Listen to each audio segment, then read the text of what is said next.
성경에 보면 베드로후서 3장 17절에 보면은 굳세지 못하고 어리석은 자들이 성경을 억지로 풀다가 멸망에 이른다, 이런 이야기가 있습니다. 사실은 예수를 안 믿는 것보다 더 무서운 것이 예수를 잘못 믿는 것이다, 이런 말도 있죠.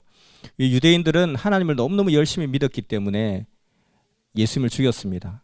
또 역설적인 이야기 같지만, 근데 하나님을 너무너무 믿었는데 잘못 믿었다는 거죠. 그래서 차라리 하나님을 안 믿었더라면 예수님을 죽이지 않았을 것입니다. 그런데 하나님을 너무너무 열심히 믿었고, 근데 너무 잘못 믿었기 때문에 예수님을 죽일 수밖에 없는 그런 비극을 낳게 되죠. 이와 같이 우리도 신앙생활 할 때 예수 믿으면 천국 간다, 예수만 믿으면 된다, 이렇게 하지만 믿는 것이 아는 것을 전제로 하지 않으면 온전한 믿음이 될 수가 없고, 또 우리가 예수님을 사랑하자, 하나님을 사랑하자, 이렇게 하지만 모르고서는 사랑할 수가 없다는 거죠. 그래서 성경을 정확하게 알아야 되겠다. 그래서 많은 목사님들도 스스로 이제 자각하고 반성하면서 하는 이야기가, 우리 신앙인들이 정말 예수를 안 믿는 것보다도 잘못 믿는 것이 더 무섭기 때문에 우리가 믿더라도 잘 믿자.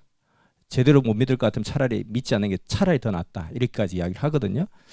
그래서 한 가지 이야기를 먼저 해드리면, 우리가 너무나 어릴 때부터 잘 아는 벌거벗은 임금님이라는 그 이야기가 있죠.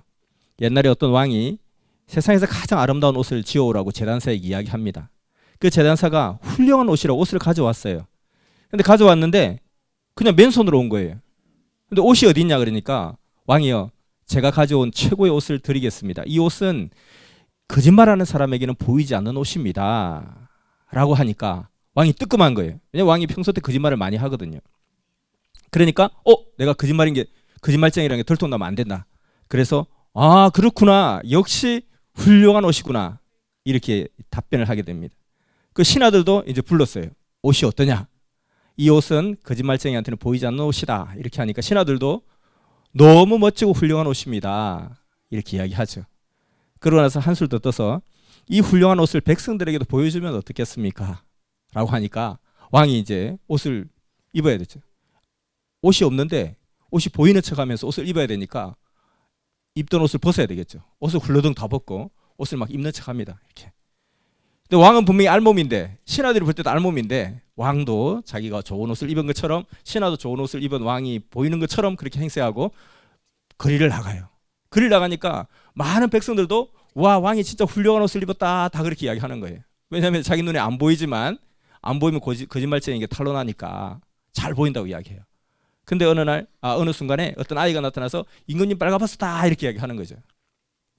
자, 이 이야기를 정말 좀 더 확대해 보면, 늘려보면, 이 아이가 만약에 그런 이야기를 하지 않았다, 이 아이조차도 영악해가지고 너무 잘 보여요, 임금님 멋져요, 이렇게 이야기하고 다 끝났다면 어떻게 됐을까?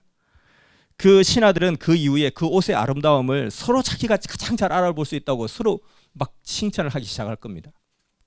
그리고 그것을 입증이라도 하듯이 나라에서 훌륭하다는 학자들을 불러다가 그 옷에 대해서 연구하도록 지시도 할 겁니다. 그리고 그 학자들은 옷에 관한 모든 참고문을 다 뒤적여가지고 그 옷의 천이 분명히 페르시아산 비단인 것이 틀림없다, 이런 이야기를 하게 될 것입니다. 또 다른 학자는 그 이론을 연장시켜서 페르시아 비단과 비단의 기원과 역사, 그리고 그 제조 과정, 이런 것들을 막 연구할 거예요. 또 다른 학자는 페르시아 비단과 중국 비단의 차이, 이런 것들을 막 연구합니다. 그리고 페르시아 비단의 미래, 이런 것들 연구하죠. 다른 한쪽에서는 그 페르시아 비단의 순호인 황금 무늬의 특색 등에 대해서 끊임없이 연구를 하고, 이렇게 이루어진 연구 성과를 백성들에게 막 전파하는 것을 사명인 것처럼 생각하고, 그리고 이제 모든 백성들도, 신하들도 이 왕의 옷에 얽힌 이 모든 이론, 이 모든 역사를 다 아는 것이 마치 훌륭한 신하나 백성으로서 임무를 다 아는 것처럼 여기면서 막 서로 다투어 학습을 하게 된다는 거예요. 또 거기에 대해서 다른 이야기 하게 되면 막 손가락질을 하게 되겠죠. 그리고 무식하다 그러고 정말 웃지 못할 희극이 발생하게 되는 것입니다. 성경을 대하는 우리의 신앙과 믿음에서 이런 희극이 벌어지고 있는 것은 아닌가 생각을 하게 됩니다. 그 찬란한 페르시아 비단으로 만들었다는 그 왕의 옷은 아무리 눈을 닫고 봐도 보이지 않는 거예요. 나는 보이지 않는데 이거 보여야 되는 거예요. 지금 보이는 것은 왕의 알몸뿐인데 비단 옷이라니, 큰일 났구나. 어떻게 하지? 내가 믿음이 약해서 그런가? 믿음이 생길 때까지 좀 기다리자. 근데 지금 당장 나는 안 보인다 하면 나는 안 되니까 일단은 보이는 걸로 하자. 보이겠지, 나도 나중에. 다 보인다 하니까. 나도 보이는 척이라도 하자. 그래서 저도 잘 보입니다. 그런데 누가 어떻게 보이냐 물어보지 않아도 뭔가 한마디 더 거들어야 될 것 같아요. 그래서 이 옷이 보이는데 정말 그 임금님 그 체형에 딱 맞는 제단법이 특히나 좀 눈에 들어옵니다. 이 정도로 이야기를 좀 해놓을까? 그럼 내가 좀 무시당하지 않겠지? 이렇게 생각을 하게 되죠.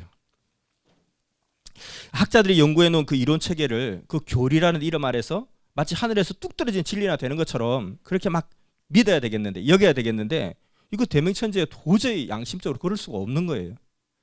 그래서 이거 지성의 희생을 감수하지 않으면 도대체가 이걸 받아들일 수 없지만 어떻게 하겠어요?